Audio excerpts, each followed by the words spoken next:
हम सबके रूप में किसी न किसी रूप में यहाँ पर बुलाया है। इसीलिए अपने आप का पता करने के लिए जो हम दर दर भटक रहे थे, आज हमें अपना पता चला है कि हम कौन हैं। इसीलिए हम कथा में आते हैं, हर जगह यही पूछते हैं कि आप कौन हो, तो कोई किसी को पता नहीं है कि आप हम कौन है। हमारी स्थिति है कि हम कौन है। अरे हमें महेश, अरे महेश कौन महेश? ये महेश तो माता पिता ने या किसी ब्राह्मण ने नामकरण किया या जन्म के 27 दिन बाद मुहूर्त के बाद, उससे पहले भी तो तुम थे। कौन थे? नाम रखने से पहले तुम कुछ थे, तो क्या थे किसी को पता नहीं। हमारे पास आधार कार्ड, कोई और आइडेंटिटी कार्ड है, इसके अलावा हमारे पास और कोई पता नहीं है कि हम हैं। दर दर भटक रहे हैं पर अपना पता ना मिला। पर आज आपको बहुत बढ़िया बात बताऊं, यही आपका पता है कि आप सब भगवान के प्रेमी हो, मेरे भगवान के प्यारे हो, मेरे भगवान के सखा हो, मेरे भगवान के ही कोई ना कोई रिश्ते में हो। इसीलिए आप सब भगवान के प्रिय हो। ऐसे प्रिय जनों को मैं आप सबको बारंबार प्रणाम करता हूं। बहुत गहराई है। आज माता मंजूषा चौहान जी के ऊपर सबसे बड़ी प्रेमिका है। अगर आज की व्याख्या हमारी दीवानों वाली चलती, प्रेमियों वाली ही हमारी चर्चा यहाँ पे होगी, क्योंकि एक प्रेमी दूसरे प्रेमी से मिलने आया है, तो वहां पर प्रेम की ही चर्चा होगी। हरि व्यापक सर्वत्र समाना, प्रेम के प्रकट हो ही नहीं जाना। और भगवान ने भी कोई नोट्स बना करके या लिख करके नहीं आया कि हम मुझे कहना है। यहाँ पर जो प्रेम भगवान प्रेम से बुलवाए वही मैं प्रकट कर पाऊंगा। मेरी औकात नहीं कि मैं उनके बारे में कुछ बोल बता पाऊँ। देखिए, धारा अभी सब विदुषी है, विद्वत जन है, सबको पता है प्रवचन की धारा कैसे है। पर जो तत्काल रिफ्रेश ताजा बनना, उसको खाने का और खिलाने का भी मजा आता है। बिल्कुल। और आपको आज उनके बिहारी फूलों में सजरे और महक साथ लेके आए, वही अपने प्रेमी से बुलवाए, लेके आओ। बिना महक से, सुगंध से, चंदन पोत के आप सब आए। महक माथे से तो निकल रही है। अभी जब माथे सुने थे तो महक नहीं आ रही थी, अब चमक रहे हैं तो आ रही है। और ऐसे ही सब सखियों के बीच आज भगवान की प्रिय सखी हमारी आदरणीय मातृशक्ति में शिरोमणि है। ऐसे मंजूषा चौहान माता जी के मन में भगवान मिलन की महाराज उत्कंठा जागा। पर गोपियों का प्रेम जिसने गोपी गीत सुना वो उनको पता है। जब गोपियां मिल जाती है, ऐसे नहीं कि आज के छिछोरों की तरह, आज के दीवानों की तरह अरे अकेले मिलने जाए। अरे एक गोपी अपने साथ सबको लेके जाती, चल रे मैं चली मैं तो अपने प्रियतम से मिलने, तू भी दर्शन कर। और ऐसे मंजूषा चौहान जी के उस प्रेमी से मिलने का संकल्प जागा तो अकेले नहीं, हम सबको साथ लेके आई। अरे चलो तुम तो चलो। और ऐसी माता जी को मैं प्रणाम करता हूँ। अब अपने साथ हम सबका भी कल्याण कर दे, जो अपने समस्त परिकर के साथ यहाँ पर आए हैं। ऐसे इनकी 3 बेटियां, रितंबरा जी, कुमुदनी जी और ममता जी, और अपने इनके भी आगे बच्चे साथ में आए हैं, जिनका मुझे नाम एक दो का याद हो गया, आर्यवीर और भागीशा। छोटू का भाई लाला, पता लगेगा इस लाला का नाम क्या है। और उसी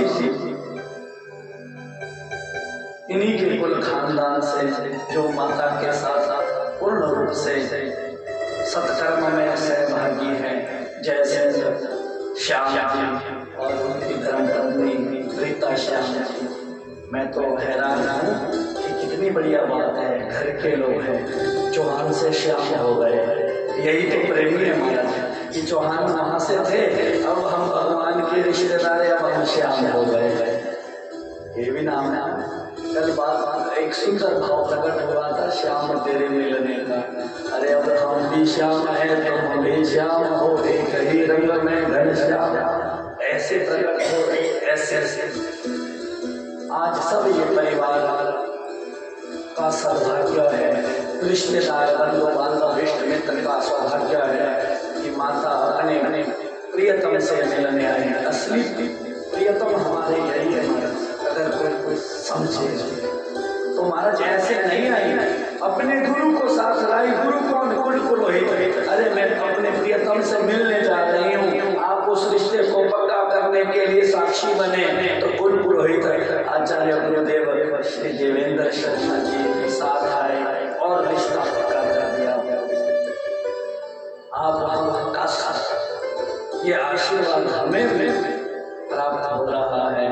ऐसे संत गुरुदेव के चरणों में भी बारंबार प्रणाम करता हुआ समस्त यज्ञाचार्य, मंडपाचार्य, कीर्तनाचार्य, सहायकाचार्य, प्राचार्य, विद्वान जनों सहित जितने भी इस सत्संग दरबार में उपस्थित जनमानस है, सिया राम मैं सब जग जानी,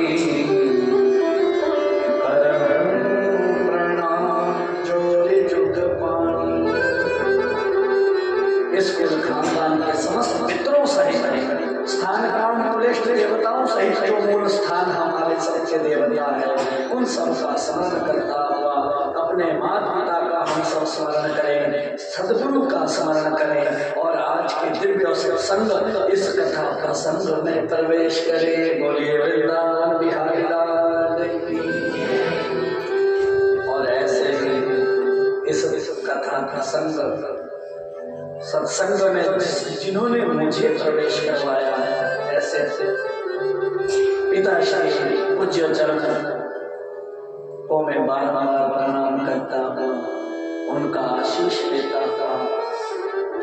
आप सबको भगवान का दिव्य दर्शन, जो मेरे मन में भगवान बसे हैं, जो इस भागवत में भगवान बसे हैं, उन भगवान को मैंने किस रूप में देखा है, वो दर्शन मैं आपको भी कराना चाहता हूँ। और वो दर्शन और प्रमाणिक होगा क्योंकि इस वक्त हम उन्हीं के साथ, उन्हीं के घर में उनकी अनेक नाम धाम गुण रूप लीला, इन 5 प्रकार की ही स्थिति में प्रवचन होता है, व्याख्या होती है, और यही हम दर्शन यहाँ करेंगे।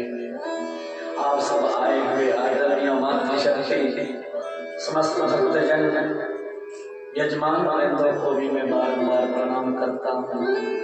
आप सब भी इस सहयोग में आए, इस यज्ञ में आए, जो भी आप कर रहे हैं वो सब धाम में आकर पूजा ही है।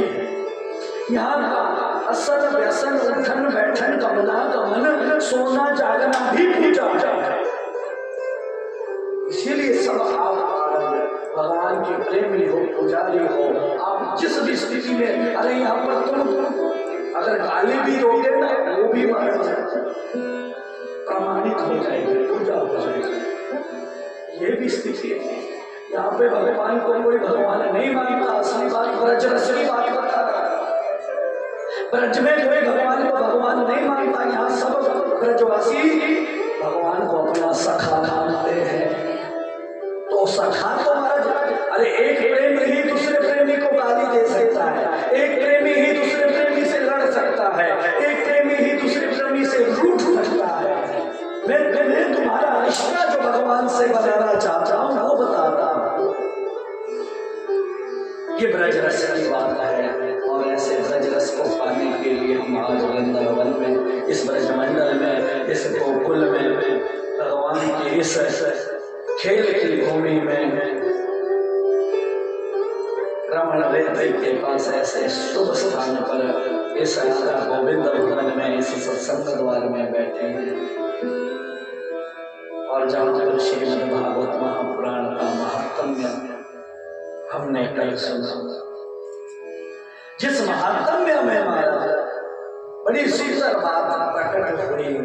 भक्ति ज्ञान वैराग्य ने आकर के समस्त ऋषि परंपरा को बताया कैसे सत्संग में बैठा जाए, कैसे सत्संग को सुना जाए, कैसे भगवान का नाम संकीर्तन किया जाए। अपने लिए जोरदार तालियां, आपने बहुत बढ़िया नाम संकीर्तन जो किया है। नाम संकीर्तन में ही कोई झूम जाए तो समझ लेना कि ये असली भक्ति है। तो जो माताएं महाराज जिन्होंने हाजिर लगाई उनके लिए जोरदार तालियां हो जाए। उस नाम संकीर्तन में सबके बस की बात नहीं खड़ा होना। बहुत सोच वक्ता का सीना मर्ज मोदी की तरह 56 इंच का तब होता है जब श्रोता, अरे लाखों की भीड़ से मतलब नहीं है, श्रोता 10 मिले पर दम हो 10 का दम। तो प्रवचन अपने आप फूलों की तरह बाल महक जाए, खिल जाए, उसकी सुगंध अपने आप बढ़ जाए। और जब तो ऐसे भक्तजन बैठे हो, क्या बात कहूं, एक से बड़े माता जी आप जो पूजा कर रही हैं क्योंकि कथा आप करवा रहे हैं, धन्यवाद। पर जो ये सब हम सब आपके बहाने भगवान से मिलने आपने जो हमारे को लाया है, हमारे द्वारा की हुई पूजा का फल हमारे को तो मिलेगा ही, पर हमारे द्वारा किया हुआ दर्शन, हमारे द्वारा की हुई पूजा, हमारे द्वारा किया हुआ भगवान का नाम, जितना फल हमें मिलेगा उसका 100 गुना फल आपको मिलेगा। इसीलिए हम जितना भी कर रहे हैं उतना पुण्य हमें तो मिलेगा ही, और हमारे द्वारा किया गया कर्म उससे 100 गुना पुण्य इस माता जी को मिलेगा कि इन्होंने भागवत की कथा यहाँ पर की। इस बात में हमें बहुत गहराई ये तो पूजा करवा रहे हैं, वो तो कर ही रहे हैं, अपना प्रॉफिट जितना जमा किया उतना तो मिलेगा ही, पर महाराज उस मूलधन के साथ ब्याज जब जुड़ती रहती है, जब वो ब्याज भी चक्रवृद्धि के साथ बढ़ती जाती है, ऐसे हमारे द्वारा किया पुण्य भी आपको प्राप्त हो रहा है। ये असलियत बात है। और यहाँ पर आपकी इस कथा में अभी आपका परिचय हो नहीं पाया माता जी, ऐसे ऐसी दिव्य विभूतियां आई है, जितने भी ये लोग हैं बहुत गजब के लोग हैं, क्या बात कहे। धन्य माता जी अकेले बैठे थे, आप सबसे दर्शन करने गए, उनका आपने जो दर्शन किया उसका पुण्य आपको तो मिला, पर माता जी को यहीं बैठे थे उसका 100 गुना पुण्य मिला। क्यों? इनकी कथा के बहाने आप दर्शन करने आए, मौका मिला है। वैसे ही यहाँ पर नर्मदा जी प्रधान लगातार इस बार उठे इसलिए नहीं बने, वरना 4-5 बार से प्रधान यही और कोई है नहीं। उसके बाद भी अकेले बैठ करके भगवान की मानसिक पूजा के लिए मन ही मन से बैठे, अपना मानसिक पूजा चल रही थी। क्या बात है आप ऐसे ही साथ में धीरे माता जी बैठे, भाव से पूजा है, और भक्तों की तो बात ही क्या कहे, तो चाहे अपने उस काम से चले जाए वरना कुछ छूट रहे हैं। माता जी से परिचय करा रहा हूँ कि आपकी कथा में कैसे कैसे दिव्य लोग हैं। माता पार्वती जी की तो कथा सुनते ही पता चलता कैसे बैठे, और उसी क्रम में आगे महाराज हमारे सबसे आदरणीय मोहन ठाकुर जी आपकी कथा में शिमला से आए हैं। अब कथा आप करवा रहे हैं, पर मैंने कहा मुझे भगवान ने मौका दिया, आप भी भगवान के प्रेमी हो, हमने उन्हीं लोगों को यहाँ बुलाया, जबरदस्ती किसके साथ नहीं की। कई लोग फोन कर रहे हैं हमें क्यों नहीं बताया, हम बताते नहीं है भैया। प्रेमी अपने आप पता लगा लेता है कि जाना कहाँ है, और उन्हीं प्रेमियों में सर्वश्रेष्ठ मोहन ठाकुर जी सब परिवार आए, कह रहे थे पता होता तो गुरु जी बस साथ लेके आते। आपके लिए भी महाराज धन्य है, प्रणाम करता हूँ।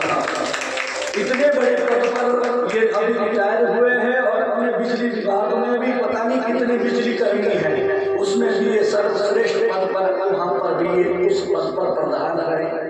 और जयराम जी के साथ तो महाराज रोज का इनका मिलना जुलना लगा रहता है, अपने अपने संबंध है। उसी क्रम में डोगरा जी बैठे हैं। हमारे पास तो सब लोग हमारे एक से बढ़कर एक है।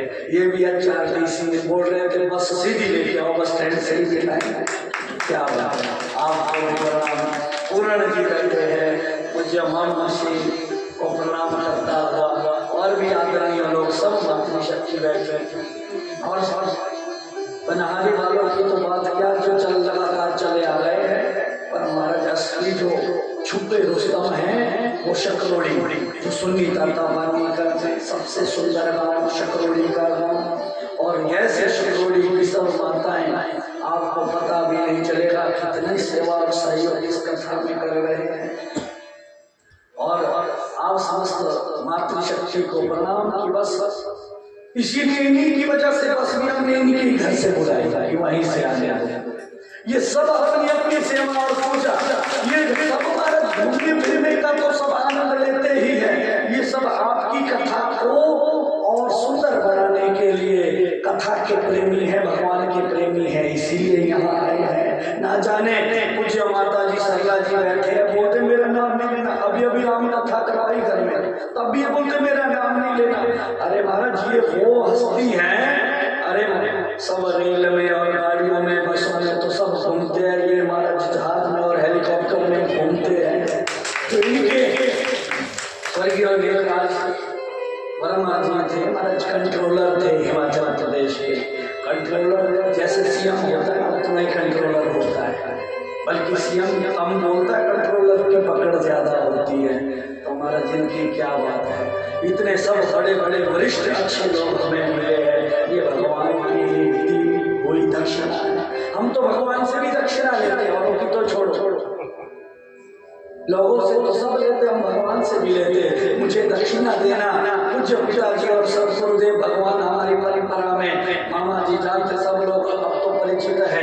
जो पुस्तिका आपको दी है उसमें सबसे आगे है पूज्य दादा गुरु जी, क्यों मामी जी, उन्हीं का दिया हुआ आशीर्वाद है। बेटा पैसा जो कमाएंगे ना ये बेकार में खर्च हो जाएगा। अगर तुम्हें कुछ भगवान से मांगना है तो उनकी हुई दी शीशा है कि सबसे बड़ी कमाई भगवान से ये मांगना, मुझे लोग देना, ऐसे प्रेमी देना जिसने लोग कमा दिए है पैसा उसके अपने नाम चरणों में आता है। और क्या चाहिए, पैसे कमा, हम लोगों में कमी ये है, हम अपने बच्चों को कहते हैं पैसा कमाओ पैसा कमाओ, तब वो गलत आदतों में फंसते हैं, तब वो हमारे को छोड़ करके घर बार गाँव छोड़ करके दूर जाते हैं। क्यों? तुम लोगों ने कहा है कि ऊपर डंडा मार के पैसा कमाना है, इसीलिए पढ़ो।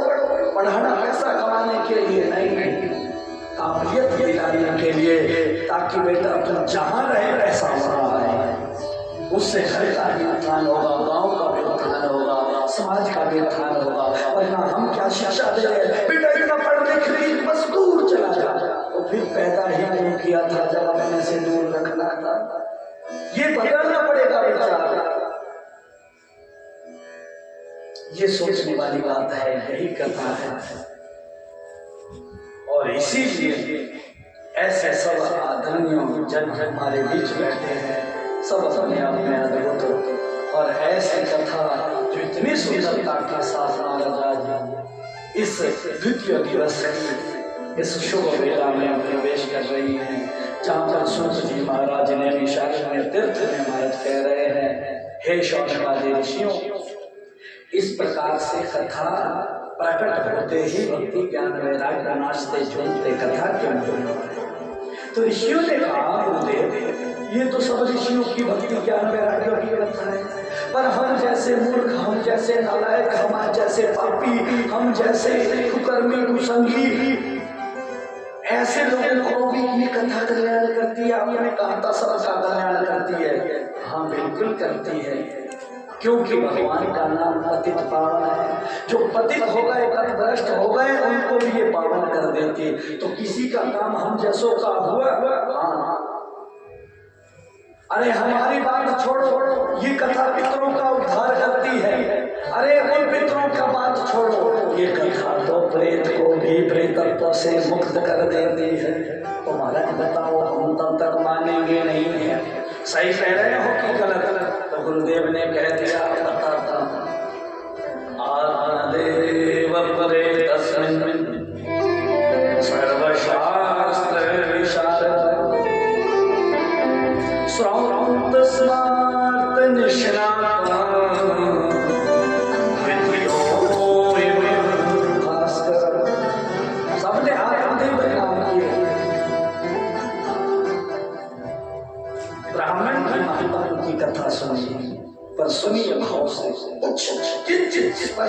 स्पर्श करता हूँ इस कथा को।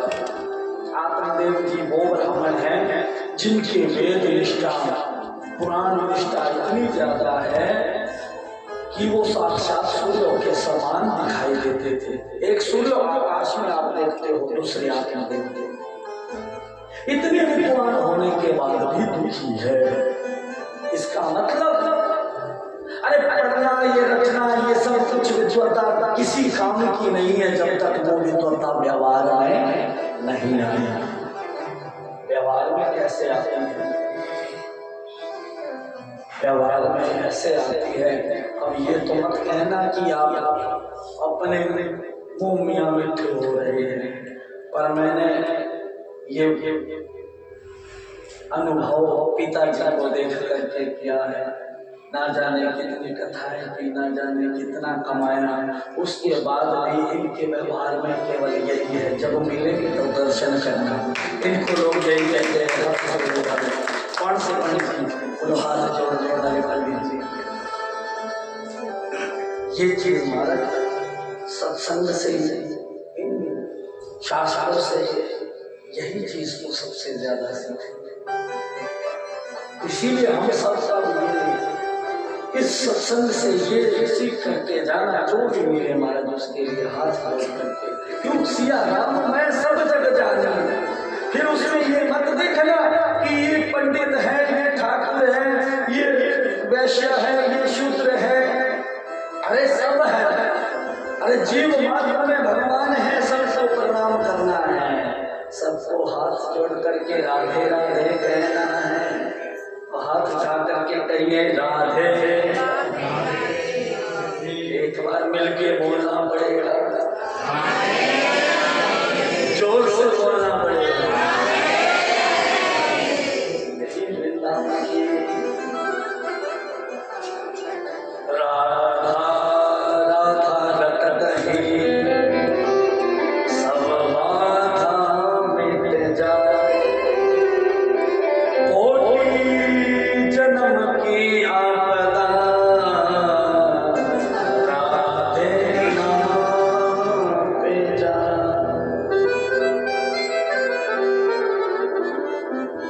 ऐसे आदमी विद्वान होने के बावजूद भी दुखी है। क्यों? पत्नी बड़ी भारी, गुस्से है, क्रोध करने वाली है, गाली गलौज करने वाली है। चलो फिर भी कमी उसमें नहीं देखते, सबका अपना अपना स्वभाव है। कमियां अगर देखनी है प्यारे तो अपने में देखो, दूसरों से क्या करेंगे?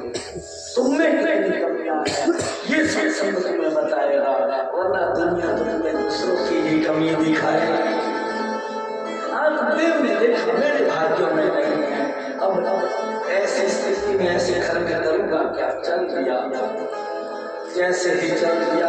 इतना भजन ये जमान के ही बहाने से हम भी तो नाम ले रहे हैं, अपने लिए नहीं, आपके बहाने सब हम नाम ले रहे हैं। इसका कुछ पुण्य तो हमें भी मिल रहा है। उस पुण्य का प्रताप किया आत्मदेव को उस स्थिति में जब दुखी मन वो घर से छोड़ के चला गया तो एक शब्द मिले, आत्मदेव कहाँ जा रहे हो? किसी सत्संग में जा रहे हो? आप मिल गए सत्संग वहीं शुरू, जहाँ पर संत और कोई दूसरा व्यक्ति भगवान की चर्चा शुरू करेगा, वहीं सत्संग शुरू हो जाता है। आत्मदेव रोने लगा, कहने लगा नहीं मैं तो मरने जा रहा हूँ। क्यों मरना चाहते हो? अरे मरने के लिए हमारे सोचने से नहीं, वो तो मृत्यु आ ही रही है, पर मरने से पहले कुछ ऐसा कर जाओ जिससे अपने साथ साथ सबका भला हो जाए, तो तुम्हारी मृत्यु पर भी जयकारे लगेंगे। जब कोई वीर भारत मां की रक्षा के लिए शहीद होता है तो उसकी मृत्यु पर भी जयकारे लगते हैं। जब कोई संत महापुरुष की मृत्यु होती है तो उसकी मृत्यु पर भी जयकारे लगते हैं। वरना हम जैसों की मृत्यु पर तो लोग कहते बढ़िया मर गया, बड़ा बुरा। इसीलिए मरने से पहले कुछ ऐसा काम कर जाओ कि तुम्हारी मृत्यु पर भी लोग कहे बहुत महान व्यक्ति थे।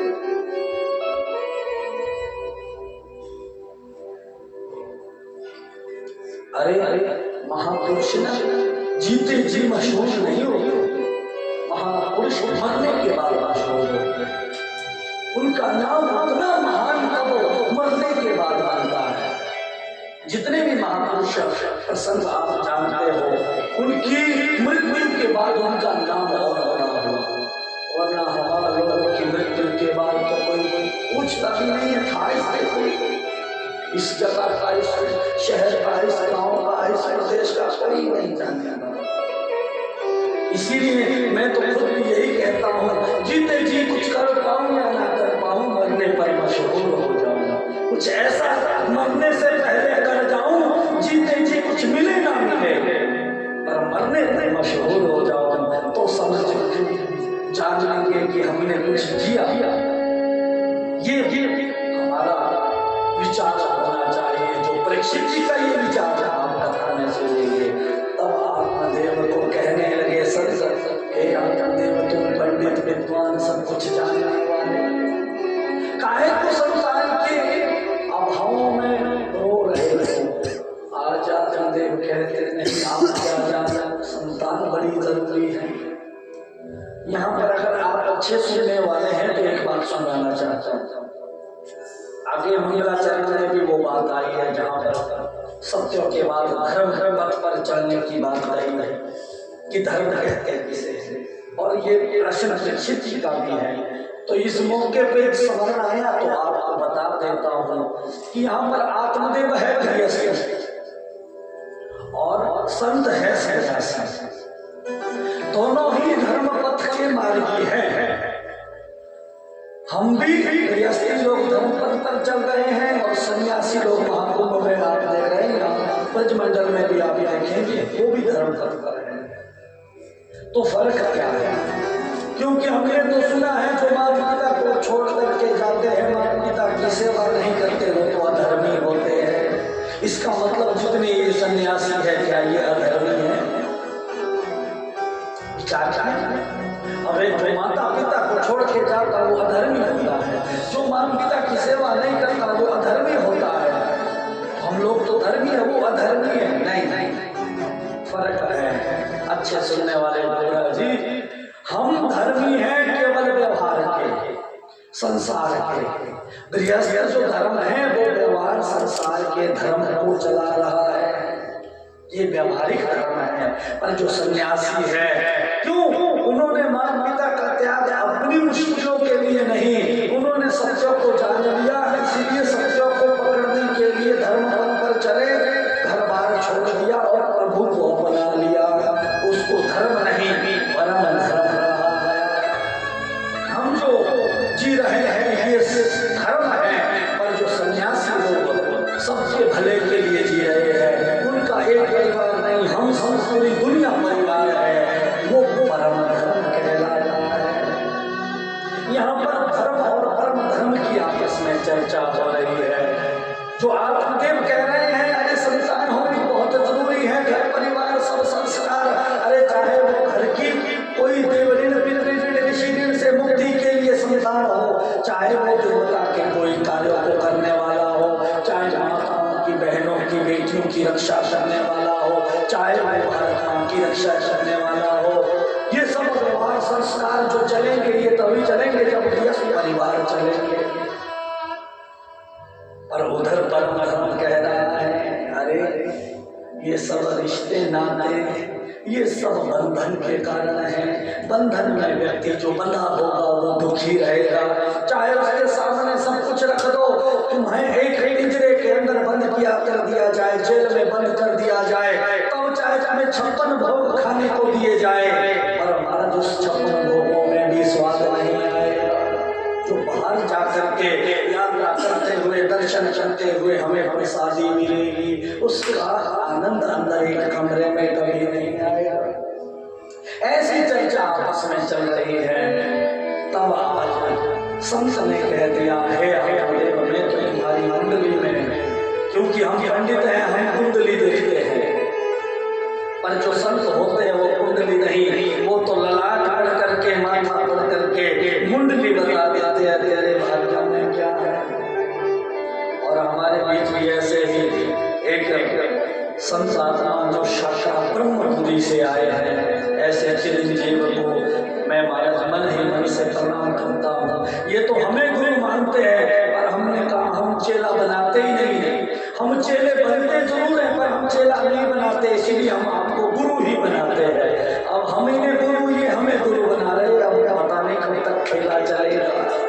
पर इनका सुंदर भाव याद पुष्प मालाएं लेकर के मुकुंद भगवान को, राधा रमन को, भागवत जी को, ब्राह्मणों को और खूब हमारा झारखंड जो हमें ये सुगंधित इत्र लेके आता है।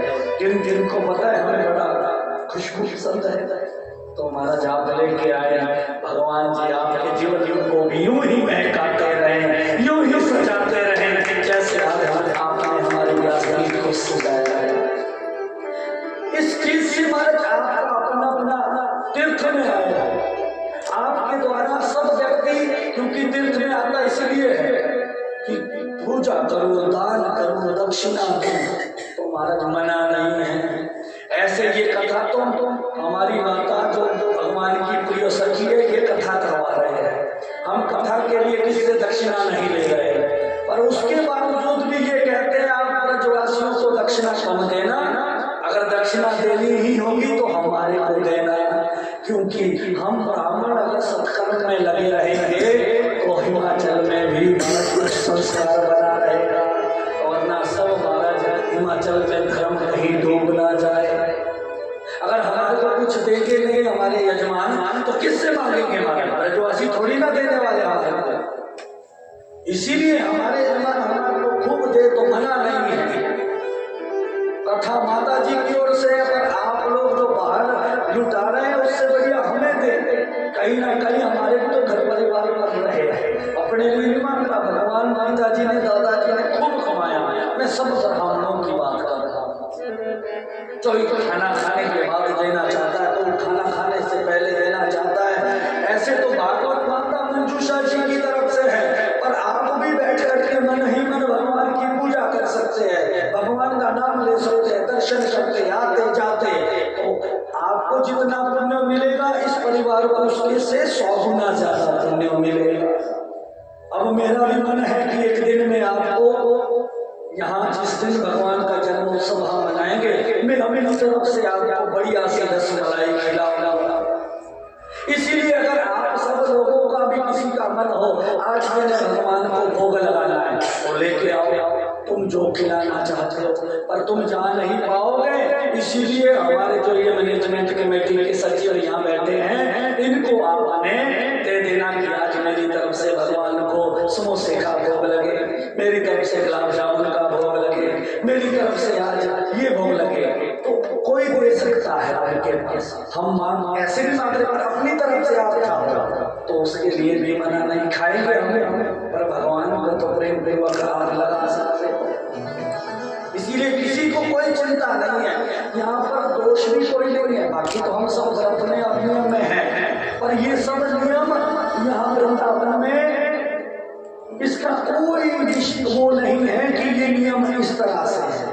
पर फिर भी हमारा अनुष्ठान तो समय बहुत बढ़िया है, पर इसके बाद भी तुम दोपहर के बाद 10 बार नहीं खाना चाहो तो खुद खा भी सकते हो, भोग लगा भी सकते हो।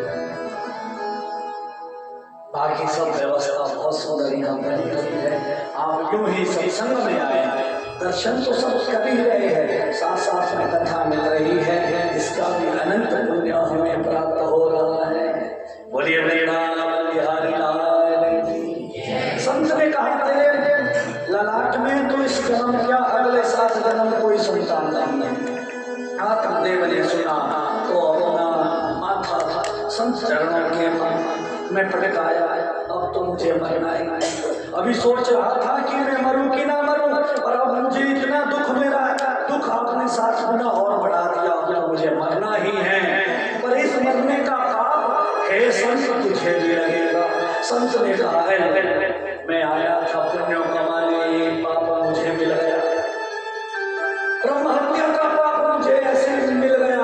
अरे रुक जा आत्मदेव, पर आत्मदेव कहाँ रुकने वाले थे। जो दुख में आदमी होता है उसे कुछ ना दिखाई देता या सुनाई देता, तुम उसे जितना भारत समझाने का प्रयास करो उससे कुछ समझ ना आएगा। वो तो बावला होता है, उस वक्त अपना माथा जोर से नीचे पटकाया तो महाराज नीचे जैसे ही माथा लगाया। संत ने चरण पीछे किए कि संत चरणों की धूल माथे में लग गई, और जैसे ही संत चरणों की धूल माथे पे लगती है, जो भाग्यों में नहीं था वो भी भाग्यों में प्रकट हो गया। जैसे ही फिर से दोबारा अपना माथा महादेव से कहा संत ने, रुको, कुछ कुछ दिखाई दे रहा है, कल नहीं, पहले नहीं दिखाई दे रहा था, अब दिखाई दे रहा है। अरे ऐसा क्या हो गया, पहले क्यों नहीं दिखाई दिया? जब दुखी व्यक्ति होता है तो उसकी माथे में शिकन होती है, तो जो माथे की रेखाएं हैं वो बराबर पड़ी नहीं जाती कि इसमें क्या लिखा है। पर जब माथा जोर से कोई नीचे मटकाएगा वेद जी, तो क्या होगा? आप बोलो क्या क्या? कोई माथा जोर से नीचे लगाएगा तो होगा कि फूल जाएगा, फल आएगा, फल सूझ गया। तो जब सूझ जाएगा तो पहली लाइन में पड़ी थी शिकन की, फिर वो नहीं रहेगी, फिर तो वो माथा बाहर को निकल जाएगा। संत कहते हैं जब तेरा कुछ दिखाई दिया, तेरा माथा बाहर को निकला, अब दिखाई दिया तेरे संतान भाग्य में लिखी हुई है। रज की महिमा बता रहा हूँ, आप उस रज में आए हैं जिस रज को महाराज माथे पे ही नहीं बल्कि प्रसादी में खाया भी जाता है। ऐसी रमण रेड्डी में तपस्या कथा के बाद प्रवेश कर रहे हैं। खूब लूट लोट होना, माथे से भी लगाना, पूरे तन बदन से लगाना। आज एक और सुंदर विचार भी मैंने सुबह सुना था, नहाने की विधियां कथा के माध्यम से आपको बताई जाएगी। स्नान बहुत जरूरी है। जिसने स्नान 4 बजे से 5 जो स्नान करता है ब्रह्म मुहूर्त में, वो देव स्नान, 5 बजे से 6 जो स्नान करता है वो ऋषि स्नान, और जो 6 बजे से 7 बजे स्नान करता है वो मनुष्य स्नान, और जो 7 बजे के बाद नहाता है वो राक्षस स्नान, वो राक्षस की तरह होता है। कुछ कर देखो, बदलना है तो केवल स्नान का नियम बताया, स्नान करके ही व्यक्ति अपने आप बदल जाएगा।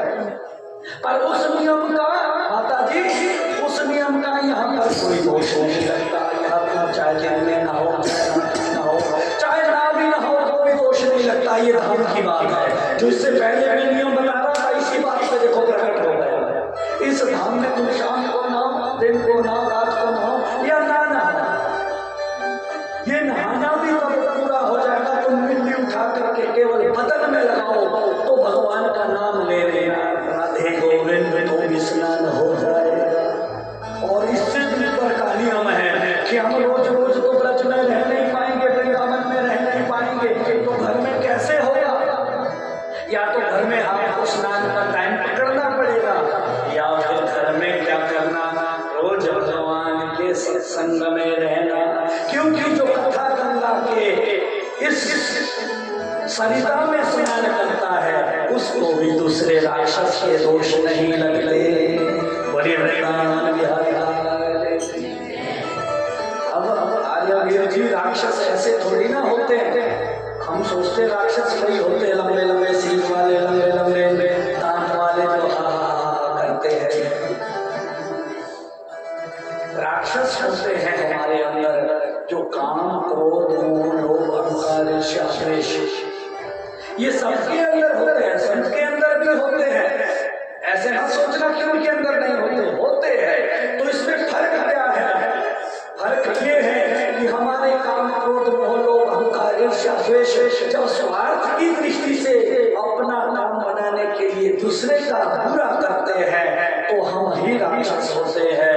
यही काम, क्रोध, मोह, लोभ, अहंकार, ईर्ष्या, द्वेष जब संत दूसरों के भले के लिए कोई काम करते हैं, किसी पे क्रोध करते हैं पर किसी के भले के लिए, तो इसी से हमारा पुण्य प्रकट होते हैं और वही संत देवता कहलाते हैं। बोलिए वृंदावन बिहारी लाल की। अच्छा, बहुत सुंदर। ये देखो, अच्छा ये हमारे बीच के नहीं, यहाँ आए हुए थे, इनके लिए भी जोरदार तालियां। कथा सुनने कोई भी आए, माता जी इनको तो पुण्य मिल ही रहा है।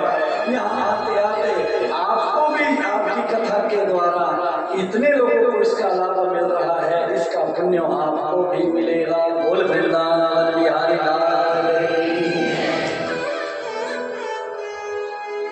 और ऐसा आज समय है, इसीलिए बढ़िया सुंदर भाव प्रकट हो रहा है। आज वैसे ही कहा देव ने अच्छा संतान होगी, हाँ होगी, पर ये ने एक ऐसा ही झोले से दही गोला निकाला और दिया, जा अपनी धर्म पत्नी को दे आना। तोड़ करके आत्मा देव घर गया, धुंधली को फल कर दिया खा ले, हमारे घर में संतान आएगी। धुंधली परेशान में खाऊंगी, गर्भवती हो जाऊंगी, बच्चे के पेट में रखना बड़ा परहेज का काम, मुश्किल का काम, इसीलिए ये बड़ा मैं नहीं कर पाऊंगी। अपनी पड़ोसन से बोलती है खाऊं कि ना खाऊं, पड़ोसन कहती है खा ले, अरे संतान होगी। अरे माता, मैंने सुना है बच्चे को जन्म देते हुए बहुत कष्ट होता है, माँ का दूसरा जन्म होता है। अरे अच्छी बात है, हर स्त्री का आभूषण है जब वो स्त्री माँ बनती है। उसको माँ कहने के लिए कोई उसे माँ पुकारे, उसके लिए सबसे बड़ा हीरा यही है कि वो माँ बनी है। क्यों? वो सृष्टि रचना में सबसे पहली आज्ञा शक्ति की ही स्वरूपा है। एक स्त्री जो हमारे घर में है वही आज्ञा शक्ति है, क्योंकि उसी स्त्री से मानव सृष्टि प्रकट होती है। ये संसार का स्त्रिया समस्ता संघा जगत सब। और जैसे ही आज धुंधली कह रही खाऊं ना खाऊं, अरे तू माँ बन जाएगी और क्या क्या कष्ट नहीं, वो सौभाग्य ही है जब एक स्त्री माँ बनती है। पर कहने लगी अरे मैंने सुना है, क्या सुना है, ये सब जब एक स्त्री गर्भवती होती है वो दौड़ भी नहीं पाती। कहाँ दौड़ना है? अरे मैं दौड़ने में नहीं जा रही, आजकल महिला जाते ना दौड़ में, रस्साकसी में। कुमार संघ वाले, गंगा वाले तो ज्यादा जानते हैं, महिला जाते रस्सी में। अब तो खेल वाले भी जाते हैं। कोई बात नहीं, 9 दिन मत जाना महिला मंडल टीम में, तुझे रस्सी खींचनी है या दौड़ने जाना है? नहीं, रस्सी नहीं खींचनी, दौड़ने नहीं जाना।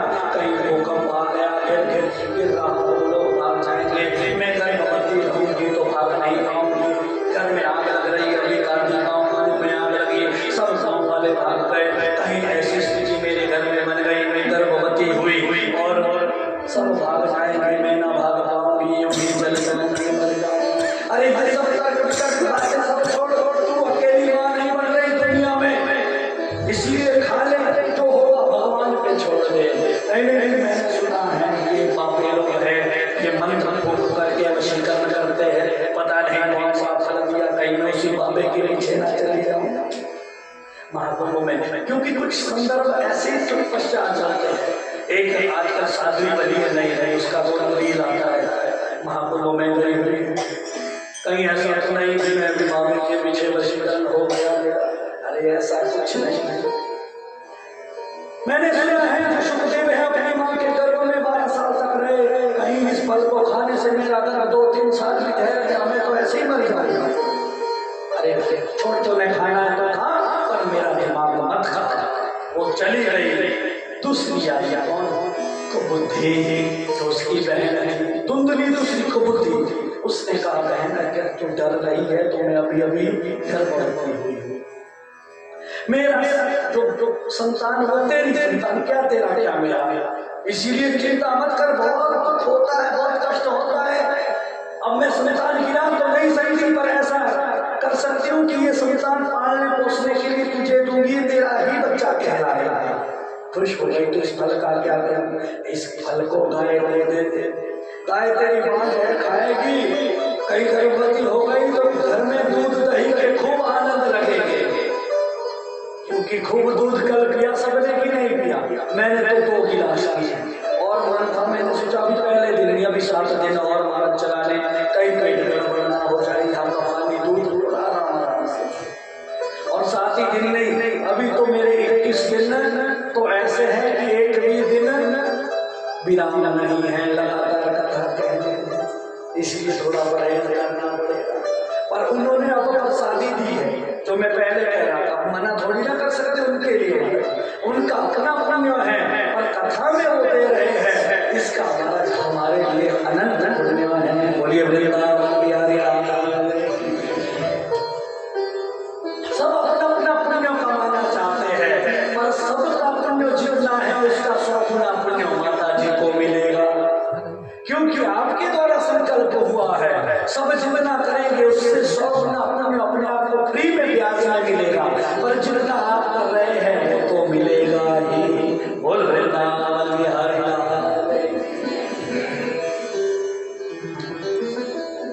ये स्थिति है।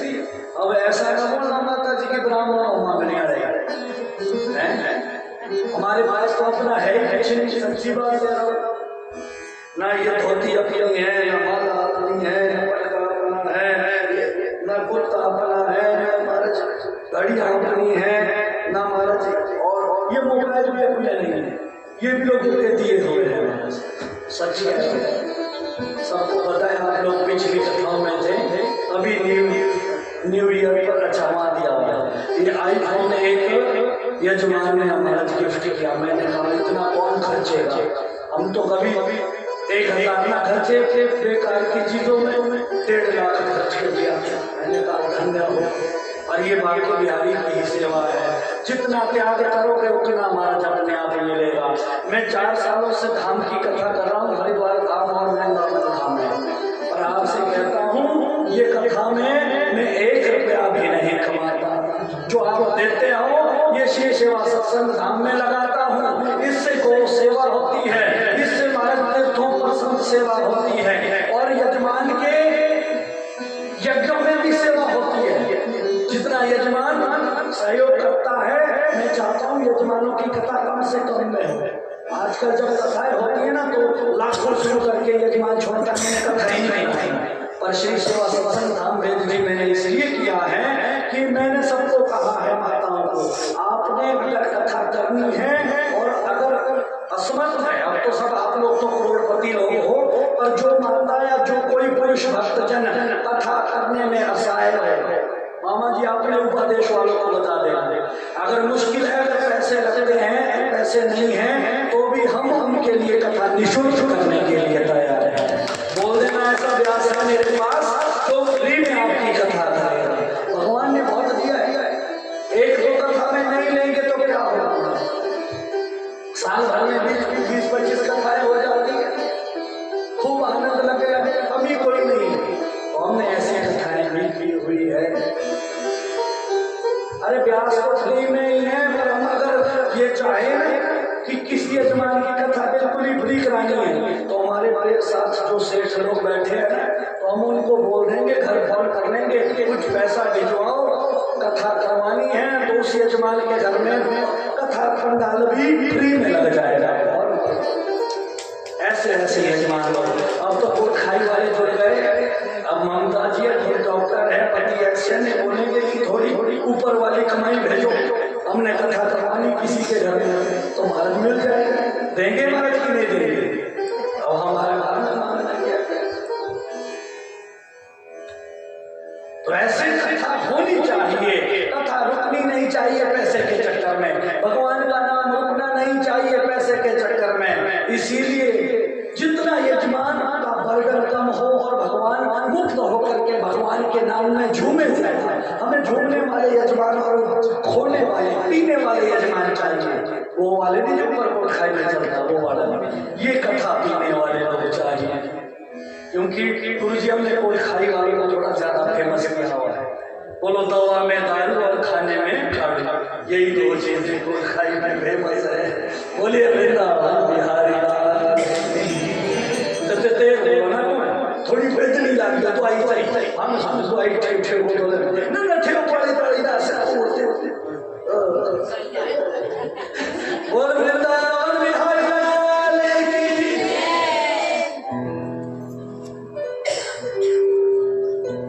आज धुंधुली में उस पल को गौ माता को दिया और कथा बताया, समय बीता। धुंधुली की बहन के जो संतान हुई, पुत्र हुआ, धुंधुली लेके आई, आत्मदेव के सामने पुत्र हुआ है। आत्मदेव ने पूरे गांव वालों को बुलाया, खूब बधाई दी, खूब बधाई। आप भी कृष्ण जन्मोत्सव पे महाराज बधाई देंगे, जो कभी नहीं देंगे दक्षिणा वो उस दिन तो हम एक रुपया तो जरूर ही लेंगे, 10 रुपए की लेंगे। बोलिए वृंदावन बिहारी। अब हुआ क्या कि खूब बधाई हो रही थी कि तब तक गाय माता के भी प्रसव हुआ था, पर प्रसव महाराज बछड़ा नहीं, मानव शिशु हुआ। गाँव वालों ने कहा धन्य हो भाग तुम्हारे कि तुम्हारे एक नहीं 2 संतान, गौ माता से भी बछड़ा नहीं, मानव शिशु तुम्हें प्राप्त हुआ है। आत्मदेव विधाता चाहता है तो महाराज देने वाले के उसके पास कोई कमी नहीं, वो 56 फाड़ के देता है। तुम एक के लिए रो रहे थे,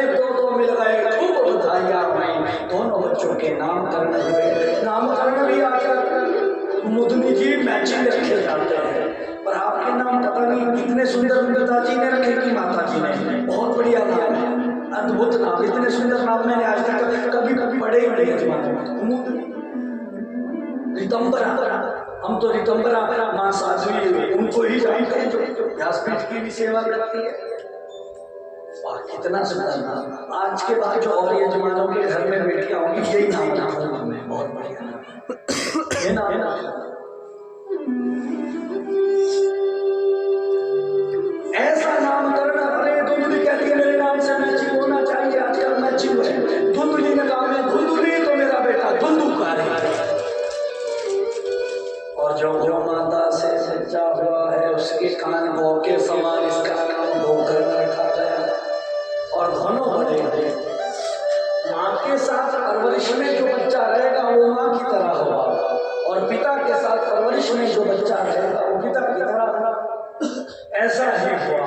धुंधुकारी अपनी माँ के साथ साथ तो धुंधली तो महाराज चटोरी थी और इधर उधर की गाली गलौज में आस पड़ोस की उसका दिल नहीं निकलता था जब तक वो दो चार के साथ लड़ ना ले। पड़ोसियों के साथ जब तक दो चार गालियां न कर निकालते तब तक दिन उसका पूरा ना होता था। और उधर वहां पर देव यजमानों के घर जाता तो अपने बेटे को गोकर्ण को साथ लेके जाता तो सब यजमानों के घर में सत्संग होता, उसके अंदर अपनी रुचि बढ़ती गई। दोनों बड़े हुए तो अब आत्मदेव खुद गोकर्ण खुद सत्संग में जाने लगे। और अब आत्मदेव थोड़े बूढ़े हो गए थे तो घर में रहने लगे। अब जब कुछ करने के लिए बूढ़ा कुछ करना पाए तब तो घर वाले ही लात लगाते हैं। तो अब धुंधुकारी नशे में मस्त होकर के अंदर आता, बुढ़िया नहीं होता कि क्या कमाऊंगा। माँ बाप तब तक प्यारे जब तक कमाई, जब तक कमाई जब छूट गई तब तो सब लात लगाते हैं। सारे शौकड़ा लगा। अब तो धुंधुकारी को रोक ले, अरे मत कर शराब मत पी, चीटा मत खा, काला मत खा। अरे वो कहाँ सुने माया ने। अब तो वो आत्मदेव को लात लगाता, पर आत्मदेव रोकते पर क्या करते। एक दिन निकल गए घर से कि अब तो मुझे मरना, इस घर में नहीं रहना। फिर से मरने के लिए निकले। विचार करिए, एक दिन इसीलिए मरने जा रहे थे कि संतान नहीं है, और आज इसलिए मरने जा रहे हैं कि संतान क्यों है। यही बात उस वक्त संत महाराज भी समझा रहे थे।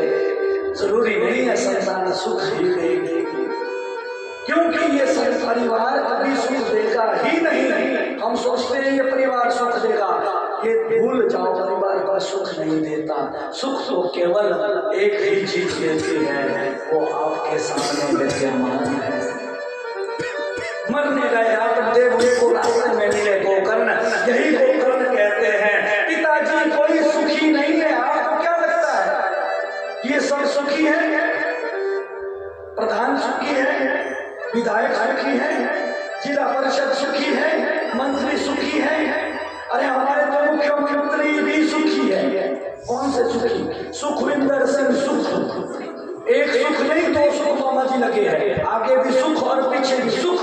क्यों ना हो, नाम में भी सुख और धर्म पत्नी भी विधायक है। तो क्या अब आप ये कह सकते हैं वो सुखी हैं? अरे मैं उनसे 10 बार मिल चुका हूँ, वो कहते पंडित जी कुछ ऐसी पूजा कराओ कहीं से पैसा मिल जाएगा। अरे एक सीएम और दूसरी धर्मपत्नी विधायिका वो भी कह रहे कहीं से पैसा मिल जाएगा। अरे वो कैसे सुखी हो सकते हैं? जब तक हिमाचल का एक भी व्यक्ति दुखी है वो सीएम का ही दुख है। ऐसे ही प्रधानमंत्री भी दुखी है, ऐसे ही राष्ट्रपति भी दुखी है। गोकर्ण अपने पिताजी से कहते पिताजी इस दुनिया वालों का तो छोड़ो। अरे वो इंद्र भी दुखी है, वो ब्रह्मा भी दुखी है, वो शंकर भी दुखी है। पर कब दीन कहे धनवान सुखी, धनवान कहे सुख राजा को भारी, राजा कहे महाराजा सुखी, महाराजा कहे सुख इंद्र को भारी, इंद्र कहे सुख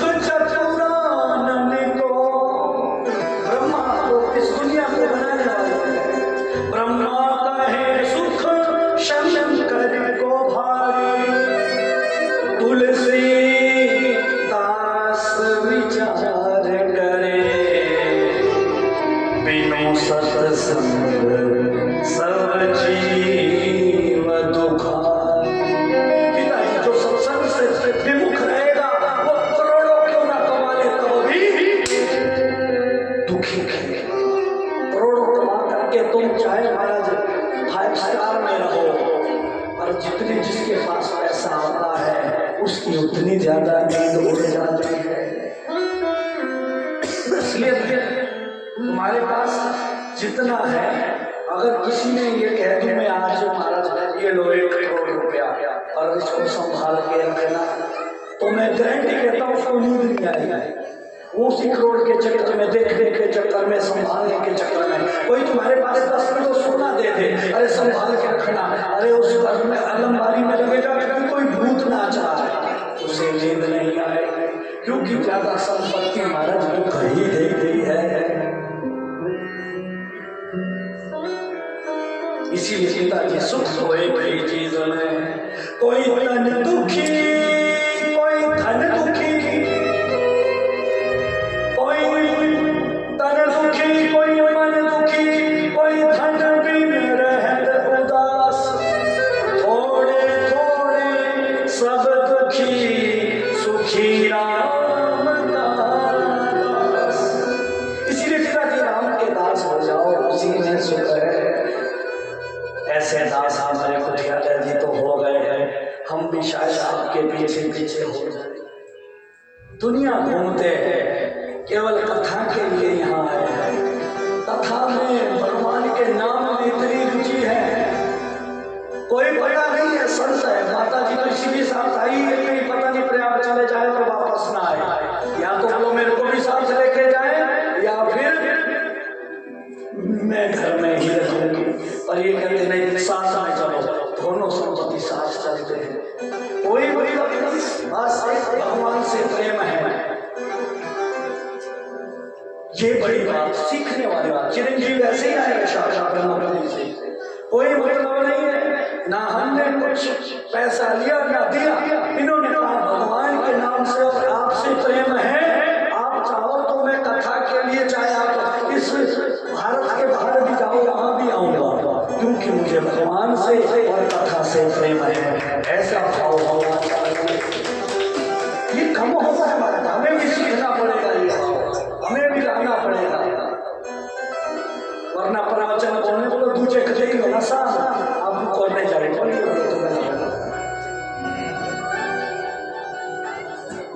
इसीलिए ध्यान देना, ऐसा प्रेम अगर भगवान के प्रति हो जाए तो वही असली प्रेम है। और आज वो कर्ण कहते हैं, अब शास्त्र वाली बात बताता हूँ। पिताजी देहे अस्तिमां सरुदिरे अभिमतिं त्यजतं, जायाया सुता दिशु सदा महतां विमुञ्च, पश्यामि जगदिदं क्षणभङ्गो निष्ठो, वैराग्य राग रसिको भवभक्तिनिष्ठो, धर्मं भजस्व सततं त्यज लोकधर्मं, सेवस्व साधुपुरुषा च हि कामतृष्णा, अन्याश्च दोषगुणचिन्तनमाशु त्यक्त्वा, सेवा कथा रसमहो नितरां पिबताम्। यही एक सुख दे सकता है माता जी, जो नित्य कथा की सेवा में रहेगा। कथा चाहे कोई भी करवाए, आप हम सब इतनी कथाएं थोड़ी ना करवा सकते जैसे कुटियाला जी कराते हैं। और कुटियाला जी उसके बाद चाहे दूसरों की कथा हो रही है, वहां पर भी पूरे महाराज भगवान के प्रति समर्पित होकर के आते हैं। आधे हिमाचल इनके दीवाने हो गए, जहाँ जहाँ हमारे साथ ही जाते हैं, इनकी मस्ती चढ़ गई। तो ये महाराज अभी भी कह रहे थे, जिस किसी ने भी महाराज प्रयागराज कुंभ में जाना हो तैयार कर देना, मैं ले जाऊंगा। कोई महाराज मुश्किल भी होगी तो मैं ले जाऊंगा। मैंने कहा महाराज आप तो ले जाएंगे, मुश्किल वहां धक्का महाराज कौन देगा। बोलिए वृंदावन बिहारी। इसीलिए विचार करना, जितना सेवा कथा में आप रहो उतना ही जीवन में सुख मिलेगा। तुम कथा से विमुख हो, देख लेना दुख ही दुख मिलेगा। यही असली सच्चाई है। तो बेटा ये सुख दुख क्या है, थोड़ा दर्शन कीजिए। कथा कहानी बहुत सुनाई जाएगी, पर इसका दर्शन कीजिए कि सुख और दुख क्या है। कुछ भी नहीं है। ममता जी सुख दुख कुछ भी नहीं है, ये हमारी सिर्फ सोच और दिखावा है। दिखावे से ही महाराज सुख और दुख हम तैयार करते हैं। कैसे? पड़ोसी के पास साइकिल है, मेरे पास होनी चाहिए। ये उदाहरण दे रहा हूँ। ऐसे हम दूसरे को देखते हैं, उसके पास संतान है, मेरे पास होनी चाहिए। उसका बच्चा स्कूल में पढ़ रहा है, मेरा इससे ऊपर वाले में पढ़ना चाहिए। उसका बच्चा यहाँ जा रहा, मेरा यहाँ से आगे जाना चाहिए। फिर बाद में कुछ नहीं अपने पास। उसके पास मोटरसाइकिल है, मेरे पास भी होनी चाहिए। उसके पास मारुति कार, मेरे पास होनी चाहिए। अरे उसके पास हमारा BMW मर्सिडीज और खाई वाले तो बड़े बड़ी गाड़ियां रखते हैं, अरे हमारे पास भी होनी चाहिए। इस दिखावे में सुख दुख रो रहे हैं, पर असली सुख दुख कुछ नहीं है। हमने बना दिया है, बनावट कर दी है, इसीलिए हम रोते रहते हैं। जिससे हम सुख की कामना करते हैं, उसी से हमें दुख मिलता है। जीवन में कोई व्यक्ति ऐसा नहीं है कि इसलिए मैं आज काम करता हूँ मुझे दुख मिलना चाहिए। आप सब जितने लोग यहाँ हैं, कोई इसलिए काम करता है कि दुख मिले मेरे को शाम शाम। कोई नहीं महाराज ये काम करता कि मुझे दुख मिले, पर उसके बाद में सब दुखी है। इसलिए क्योंकि हम दिखावे में और एक दूसरे की बराबरी के चक्कर में महाराज रो रहे हैं। यही काम लोग बढ़ता जाता है और दुख देता जाता। पर अगर कथा में रहोगे, सेवा में रहोगे, इसी में महिमा सुख है। और ये अनुभव कि सुख दुख ये दिखावे में बना कैसे? ये ऐसे बना। क्यों? हमारे अंदर ही महाराज पाप जन्म लेते हैं। कब? जब हमारी बुद्धि बुद्धि के साथ मिलती है, कुसंग में जाती है, सत्संग में नहीं जाती। वो लोग अपने तरीके से तैयार करते हैं, हमारे दिमाग को हिप्नोटाइज करते हैं कि अरे ऐसा कर, फिर कुछ नहीं होता, ये तो लगा, फिर दो लगा, तीन लगा। अरे मैंने इतने सालों से चिट्टा खाया, ये सब झूठ कहते हैं कि अरे इससे मर जाते हैं। मैं इतने सालों से खाया, कुछ नहीं होता। यही सब स्थिति है। आज वो कल कहते पिताजी इस बात को खत्म करने का एक ही तरीका है। कौन सा तरीका है बेटा? ऐसा तरीका बता जिससे कि ये हमारा जीना आसान हो जाए।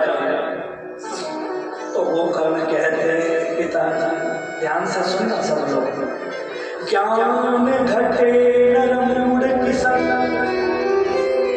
ध्यान घटे चित चित विषय में भरमाया। तेज घटे पर नारी की संगत, बुद्धि घटे मांस मदिरा खायो।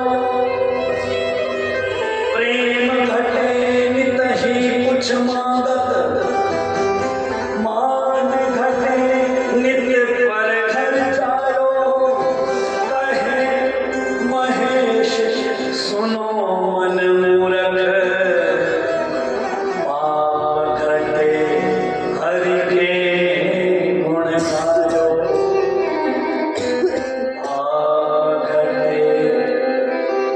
क्या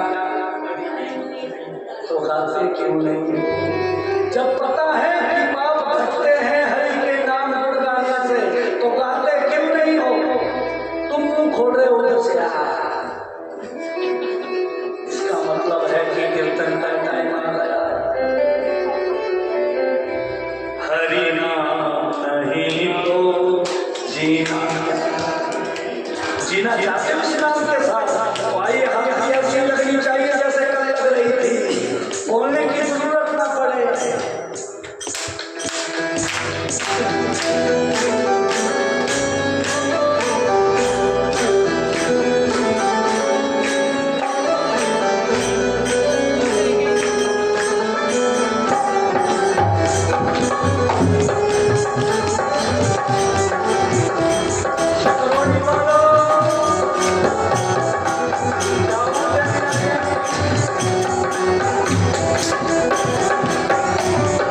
प्रसंग में ही अपना जीवन समर्पित कर दिया। और उधर हिंदुकारी की आपने कथा सुनी, माँ को भी मारता है, माँ ने कुएं में डाल के मारा जान हत्या कर दी। घर में 5 वैश्याओं को लेके आया, जो पिता के द्वारा कमाया धन सब खर्च कर दिया, चोरी चकारी करने लगा, बड़े बड़े नशे करने लगा, नशे में धुत होकर एक दिन बहुत पैसा कहीं से चुरा करके लाता है।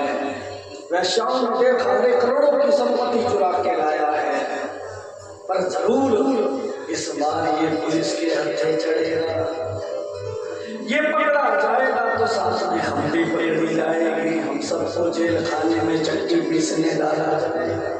इसलिए ऐसा करते हैं, इसी को मार खत्म कर देते हैं। धुंधुकारी को उन्हीं 5 वैश्याओं ने पकड़ करके उल्टा काट करके जलते हुए अंगारे की लकड़ी से मारा जाए, उसके प्राण को खत्म कर दिया। ऐसा धुंधुकारी प्रेत क्यों किया? इसलिए नहीं कि उसकी इस तरह मृत्यु हुई, इसलिए वो हर व्यक्ति प्रेत बनता है जो अपने माता पिता पर हाथ उठाता है, लात लगाता है, उन्हें रुलाता है। इसीलिए माता पिता अगर प्रसन्न है तो महाराज तुम पूजा करो ना करो, तुम यज्ञ करो ना करो, तुम तीर्थ करो ना करो, तुम दान करो ना करो, पर अगर माता पिता की सेवा कर ली तो सब तीर्थों का पुण्य तुम्हें घर घर ही प्राप्त हो जाए। यही असलियत है। वरना बड़े बड़े अभिषेक लोग कर रहे हैं, बोले बाबा प्रसन्न नहीं होने वाले। इतनी ठंड में भी और ठंडा पानी कोई तुम्हारे सिर पे गिराए, भगवान को क्या इंसान भी खुश नहीं होगा। जब तक प्रेम का आंसू, प्रेम का भाव प्रकट नहीं हुआ, तब तक कोई प्रसन्न होने वाला नहीं।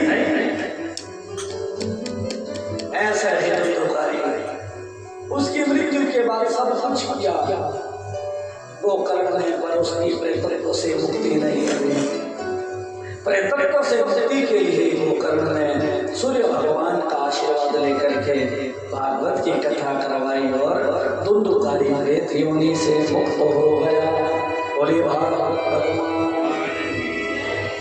और ऐसे ही श्रीमद् भागवत महापुराण की कथा नैमिषारण्य तीर्थ में ऋषियों के सन्मुख प्रकट होती है, जहाँ पर इस श्रीमद् भागवत महापुराण में 12 स्कंद, 335 अध्याय, 18,000 श्लोक, ये कथा पारायण माता मंजूषा जी के द्वारा यहाँ पर मुझे संकल्प का वर्णित किया गया है। और इस यज्ञ में अन्य आचार्य इनका भी परिचय से हो जाएगा। पूज्य आचार्य चरण महेंद्र जी है, जो इस पूजा के क्रम को अपनी विधि द्वारा, जो विधियां हमारे हिमाचल में और खास करके ठेठ में है, अपने क्योंकि स्थान ग्राम इष्ट देवता की पूजा की विधि अलग है, मंत्रों की पूजा की विधि अलग है, पितरों की पूजा की विधि अलग है, तो वो सब विधियां हमारे बहुत रूप से कर रहे हैं। साथ में जो माता जी के समस्त पितरों के निमित्त गायत्री पाठ कर रहे हैं, ऐसे आचार्यों, वेद नाम ही वेद है, ऐसे वेद स्वरूप ही मानो यहाँ पर बैठे हैं और ऐसे गायत्री पाठ कर रहे हैं।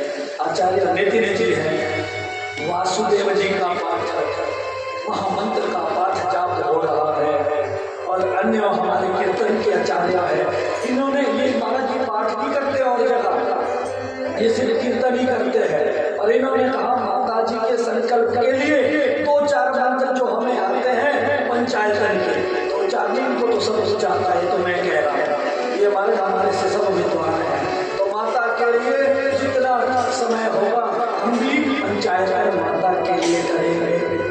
आचार्य अपनी सेवा दे रहे, उसमें सब लोग आप सहयोग दे रहे, आप भी जो कर रहे हैं अपने लिए तो कर ही रहे हैं, पर आपके द्वारा अपने को तो पुण्य हो रहा है, और जो आप कर रहे हैं वो भी पूजा है, और उस पूजा का पुण्य भी माता मंजूषा जी को मिल रहा है।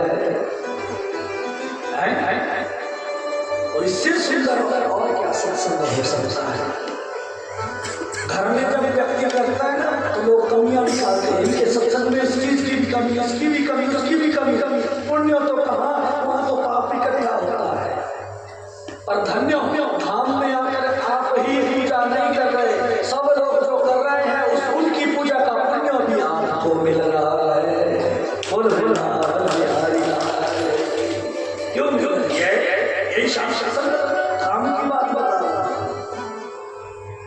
और ऐसे दिव्य कथा आइए हम भी अब अभी तक महात्म्य की सुन रहे थे, अब भागवत कथा में प्रवेश करते हैं, जहाँ तक भागवत जी के मंगलाचरण के महाराज आप केवल श्रवण करें और भगवान को नमस्कार करें। जन्माद्यस्य यतोऽन्वयादितरतश्चार्थेष्वभिज्ञस्वरा तेने ब्रह्मनिधायादिकवये मुह्यन्ति यत्सूरयः तेजो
इसी चक्कर में वेदव्यास भगवान ने भागवत भगवान का नाम सत्य भगवान रखा कि लोग किसका किसका करते रहते हैं, ये तेरा भगवान, ये मेरा भगवान, ये इसका भगवान।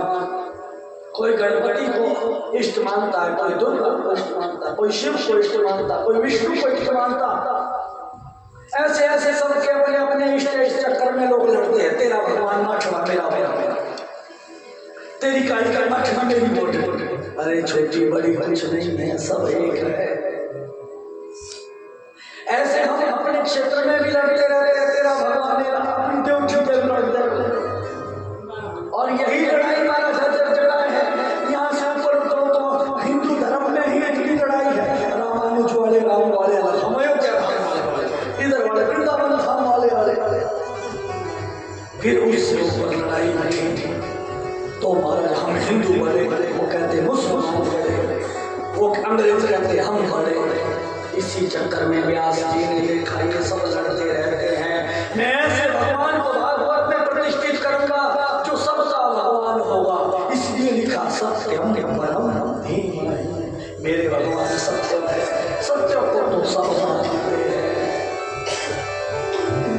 बनार वाले भी मानते, साल वाले भी मानते, चित्रोड़ी वाले भी मानते, कुमारसा वाले भी मानते, कोठारी वाले भी मानते, शिलाज वाले भी मानते, खेम वाले भी मानते, शिमला वाले भी मानते, चंडीगढ़ वाले भी मानते, प्रभु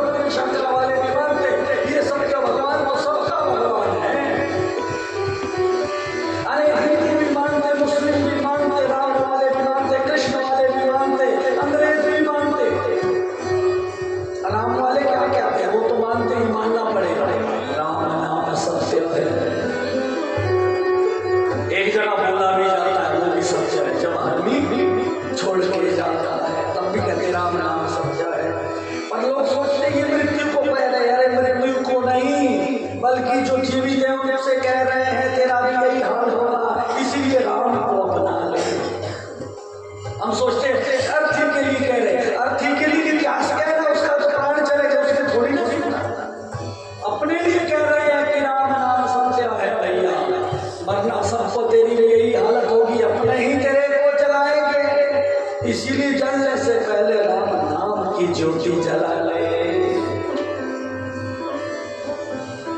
अब तू देख ले, तुझे जलाने से पहले तू अपने मन में राम नाम की ज्योति जला सकता कि नहीं।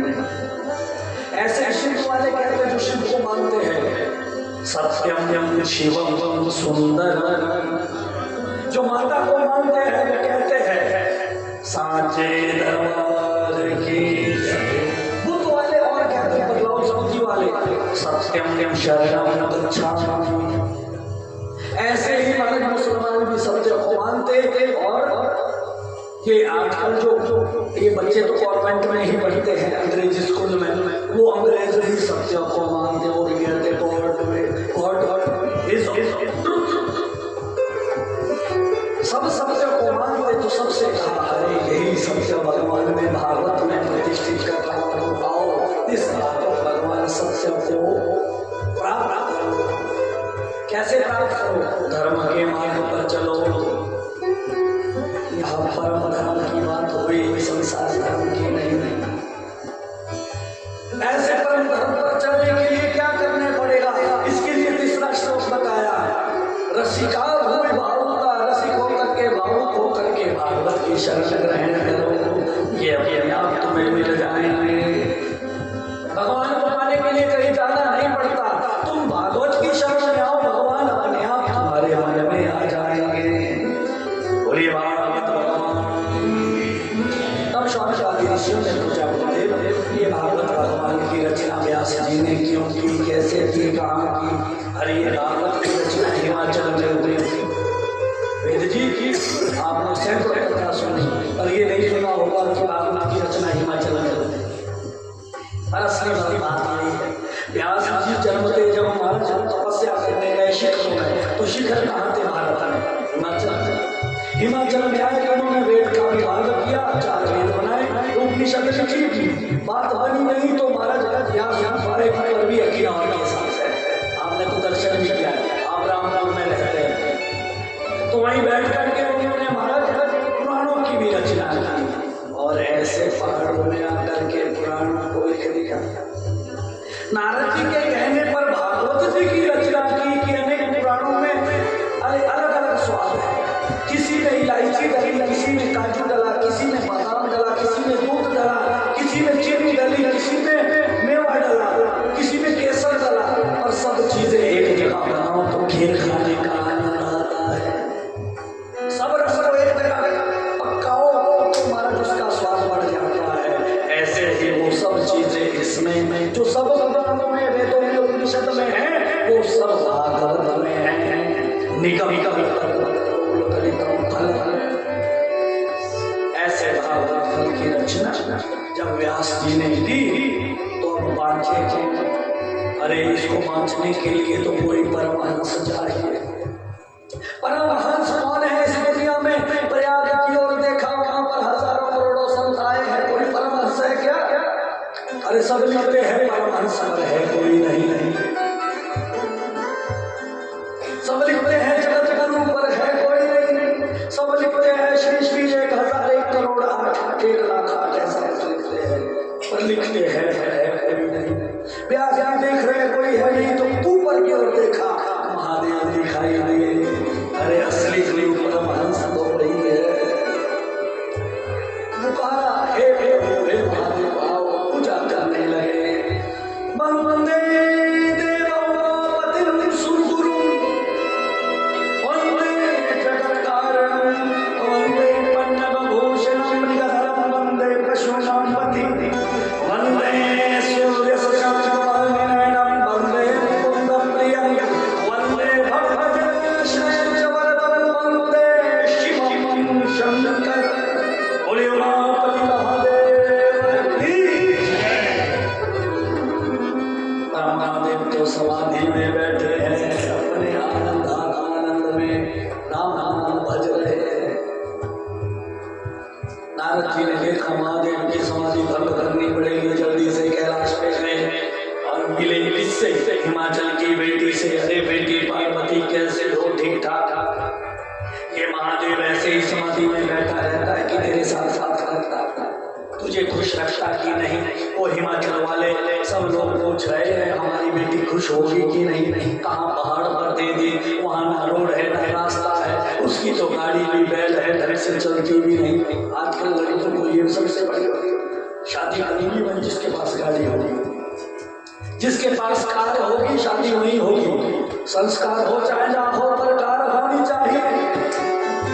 और उधर भोलेनाथ की तो कार भी ऐसी बेकार है, वो तो सही से चलती भी नहीं। पूरा बेरा बेरा कहाँ नारद जी आपने बेटी दे दी हमारी, जाओ पता करो खुश है कि नहीं। नारद जी बेटी बता खुश है कि नहीं। बहुत खुश, बहुत प्रसन्नता। आपने जिनके साथ मेरा विवाह करवाया है आप जानते नहीं ये कौन है। हाँ कौन है? अरे सब है जो और बहनों के जी में पति है, और जो मेरे पति है ये तो महादेव है। अच्छा अच्छा अच्छा, बहुत बढ़िया। सच बता बेटी, महादेव तो मुझे भी पता है, खुश भी लगता है कि नहीं। मैं जब देखता हूँ तब समाधि में बैठा रहता है। अगर कोई पति पत्नी आपस में बात ना करे तो ऐसी क्या घर है, ऐसा कौन सा क्रिया से? अरे ये तो मन ही मन सब बातें करते हैं। गुरु जी ऐसी एक भी बात नहीं है जो इन्होंने आज तक मुझसे छुपाई। अच्छा अच्छा अच्छा, तो बेटी तो कुछ मुझे भी बता दे। कई बार गुरु चेले से भी ज्ञान लेता है। अगर तू मेरी चेली है तो थोड़ा ज्ञान मुझे भी दे दे। कुछ बातें मैं महादेव के बारे में नहीं जानता। आप पूछो मुझे गुरु जी, मैं क्या इनके बारे में आपको बता सकती हूँ। अरे इसके गले में ये मुंडों की जो माला लगी है, ये बता ये मुंड किसके है?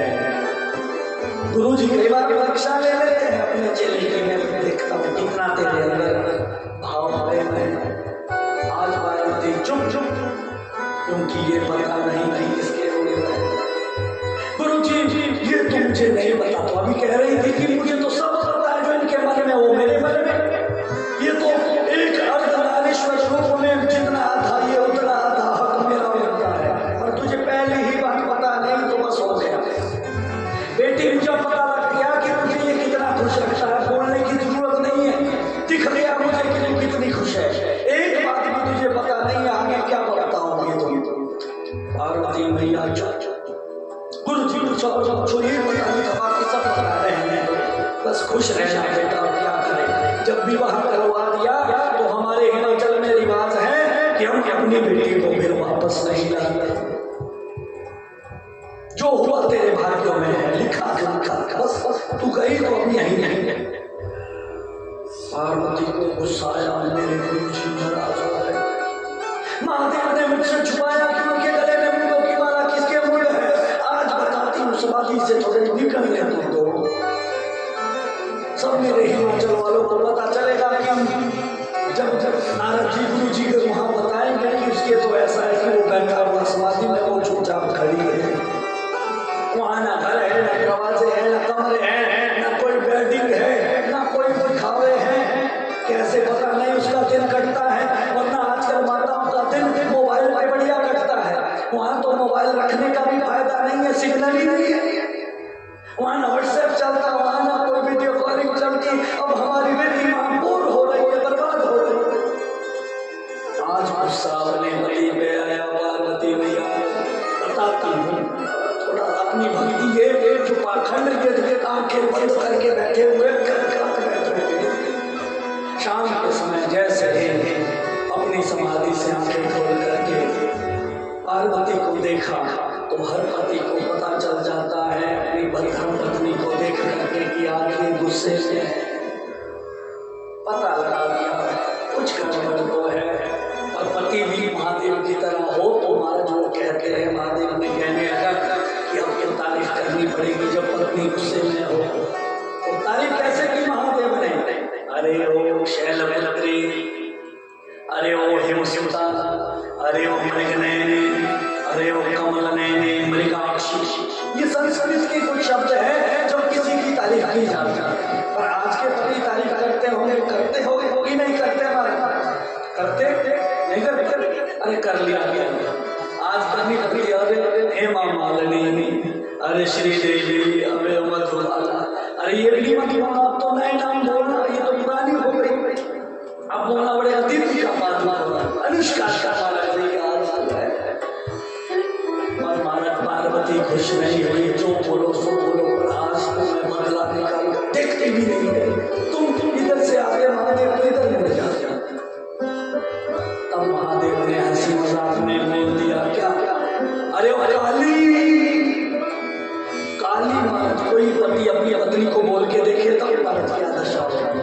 है पत्नी काली क्यों नहीं है, तब भी नहीं बोल पाओगे।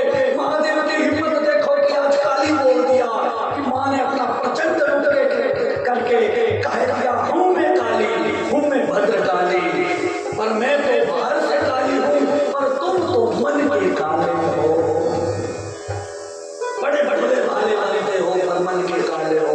अब महादेव चुप चुप, अब तो नॉन स्टॉप महाराज माता पार्वती शिव हो गई। अब जब जब कोई माँ बोलना शुरू कर दे, मसाले बड़े से बड़े प्यास को चुप रहना। महादेव भी चुप चुप, और ये सीख ले रहे हैं माँ के भरत यश के लिए कि जब हमारा शादी होती है, मीरा जी बड़ी कथा मुझे हर बार याद आती है। तो महाराज जब नई नई दुल्हन घर में आती है तो वो चंद्रमुखी होती है। जब महाराज उसको देखो तो बोली माँ की चाँद की तरह मुस्कुराती, बड़ी सुंदर महाराज थी। वही जब 1-2 साल हो जाता, नाम अधिकार पूरा हो जाता, अब वही चंद्रमुखी सूरजमुखी हो जाती है। थोड़ी गर्म होने लगती है, थोड़े थोड़े जवाब देने लगती है। हाँ मैं भी जान मेरे को भी पता है तुम्हें कितने नहीं। फिर वही जो अपने संतान के सेवा में और पूरे परिवार का लालन पोषण करती है, पर फिर भी उसको अगर कहीं ताने मिल जाए तो वही चंद्रमुखी सूरजमुखी और वही सूरजमुखी फिर ज्वालामुखी हो जाती है।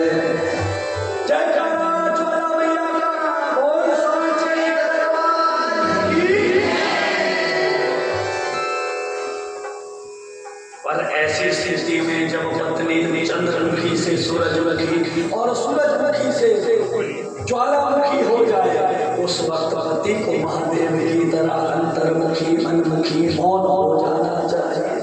बिल्कुल चुप रहो। महादेव भी चुप बैठे हैं। जब थक गई माँ पार्वती बोलते देते, अरे कुछ बोलते क्यों नहीं? अरे बोलने दो तो मैं कुछ बोलूं। बोलने का मौका ही तुम कहाँ दे रही हो? हाँ अब बताओ क्या बात हो रही है?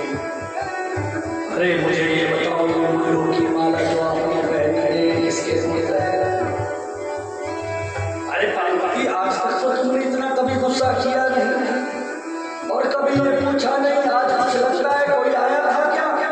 मुझे सुनाई दिया था नारायण नारायण की आवाज, इसका मतलब वो नारद आया है। और नारद जब भी आता है कुछ ना कुछ चिंगारी लगा के जाता है। पार्वती बोली तुम चुपचाप मेरे गुरु जी के सामने के खिलाफ एक भी शब्द मत बोलना, उनकी निंदा मत करना। मैंने जो पूछा है उसका जवाब दो। अच्छा मैं जवाब देता हूँ। ये जो मुंड है ये तुम्हारे ही मुंड है पार्वती। चुप मेरे पूर्व में जितने भी तुम्हारे जन्म हुए हर जन्म की निशानी प्रेम पूर्वक। अरे पार्वती मैं तुमसे इतना प्रेम करता हूँ कि माला लोग रुद्राक्ष भी जपते हैं, पर मैं तो तेरे मुंड की ही माला जपता हूँ, तेरा ही नाम जपता हूँ। असलियत बात भी यही है, सच्ची का ध्यान करता हूँ। शिव शिव है जब तक उसके साथ ही कार है, वरना तेरे बिना तो मैं भी शव हो जाता हूँ। दोनों दंपति ऐसे परिवार में मनाते हैं एक दूसरे को। अब पार्वती कहती इतने जन्म हो गए, इतने मुंड पहन गए और कितने मुंड पहन गए, आपका गला भारी हो जाएगा, सिर झुक जाएगा। मैं नहीं चाहती मेरे पति का सिर झुक जाएगा, इसलिए ऐसा करो जो आप पिए हुए हो हमें भी पिलाओ। पीना चाहते कि नहीं कि सो रहे हो?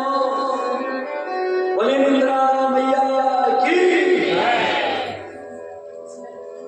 हाँ जाओ अभी तो दोपहर है। पार्वती कहती नहीं मैं भी पीना चाहती हूँ जो आप पिए हुए हो। तो चलो पिलाता हूँ। मेरे पास अमर कथा है, अमर कथा सुनाई। कहाँ पर अमरनाथ है? यही अमर कथा का रूप था जिसमें 9 स्कंद जब तक सुनाए तब तक मैया पार्वती को भी नींद आ गई। इसलिए माता जब कंबल ओढ़ती है, पट्टू ओढ़ती है, तो नींद को बुलाना नहीं पड़ता, वो खुद चली जाती है। आज जैसे मैया पार्वती ठंड में थी तो थोड़ी सी कथा सुनते सुनते ये कथा का चमत्कार भी है, क्योंकि यहीं पर आराम मिलता है। आपने कथा में शुरू में सुना था, यहीं पर सुख मिलता है और सुख में ही नींद आती है। माँ पार्वती को भी आ गई और जैसे मैया सो गई उसी वक्त एक तोता निकला। उसने महादेव के मुख से 10वें 11वें और 12वें स्कंद की कथा सुनी। जैसे ही कथा विराम हुई भगवान की जयकारा लगी। देखा पार्वती तो सो रही है। फिर से दूसरी बार जयकारा लगी, बोलिए वृंदावन बिहारी लाल की। तब जाकर के आंखें खुली, क्या हुआ? तो महाराज जो जयकारे से पता चल जाता है ये जाग रहा है कि सो रहा है। जो जाग करके सुना हुआ एकदम से जयकारा लगाता है और धीरे धीरे जयकारा करता है। गली गली पर दिखता कि अपना चाय से करते सब मैं भी करता हूँ। तो उसकी स्टेट से पता चल जाता ये भी सो रहा है। यहाँ तो सब दिखाई दे रहे हैं, कोई बच नहीं सकता, सब लपेटे जाएंगे। अब ऐसा हुआ कि देखा महादेव ने कि पार्वती तुम सो रही थी। नहीं नहीं मैं तो अरे माई भाई बड़ी चला करती है। कैसे महाराज गुरु जी में सो थोड़ी ना रही थी, आपने बोला सो रही हूँ। मैं तो भगवान का दर्शन कर रही थी, मैं भी समाधि में थी। क्या बात है, आपने मेरी समाधि खराब कर दी, मैं तो भगवान को देख रही थी। तो डर लगता है महाराज समाधि वालों को भी छेड़ना, जो सो रहे हैं सोने दो। और महादेव ने पूछ लिया पार्वती बताओ जो मैंने कथा आपको सुनाई है आप भी मुझे वो कथा सुनाओ। तब पार्वती मैया ने पूरी कथा सुनाई, पर कितनी जितनी सुनी थी 9 स्कंद तक। और कह दिया वृंदावन बिहारी लाल की। पार्वती वृंदावन बिहारी लाल तो अब जाकर के प्रकट होने थे इसके बाद। इसका मतलब तुमने नहीं सुनी, पर वो तो मुझे पता था, पर सुनी तो सुनी किसने सुनी? क्योंकि उसके बाद भी कोई ओम ओम ओम कर रहा था। जब कथा सुनने का तरीका क्या है? नमो भगवते वासुदेवाय, या कोई गुरु मंत्र है, कोई नाम मंत्र है, राम राम राम ओम ओम ओम, ये मन में चलता रहना चाहिए। सांसों की मालों में ये चलता रहना चाहिए। ऐसे करके जब कथा सुनो तो ही महाराज उस आत्मा से परमात्मा का मिलन होता है। तोता महाराज मानवों की आवाज को कॉपी करता है। वो तोता आया, उसने भी पार्वती की भाषा में ओम ओम ओम ओम ओम ओम शुरू कर दिया। पर धन्य उस तोते के बाद एक से कथा नहीं सुनी, माता और पिता दोनों से कथा सुनी। भवानी शंकर वंदे श्रद्धा विश्वास रूपिणो याभ्यां विना न पश्यन्ति सिद्धा स्वार्थ समेश्वर। ऐसे सुन करके वो तोता अपनी समाधि में अपने बिल में बोतल में छुप गया। महादेव ने चारों ओर देखा, कौन था वो सुनने वाला? सब अधिकारी नहीं है इस कथा को सुनने के। चारों ओर देखा, कोई दिखाई नहीं दिया। तो महादेव के पास डमरू है, वो निकाला। जिस डमरू से अनेक ब्रह्मांड प्रकट होते हैं और उसी डमरू के नाद से अनेक ब्रह्मांड प्रलय में समा जाते हैं। आज उसी डमरू को निकाल करके अरे शब्द किया, नाद किया कि वो कौन छुपा बैठा है जिसने ये अमर कथा सुनी। और ऐसा डमरू निकाल करके बाबा ने बजाया। डम डम डम बोले, डम डम डम डम बोले। सो करके कथा नहीं सुन सकते, सब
पर्वत मगन हो गया, ऐसा डमरू बजा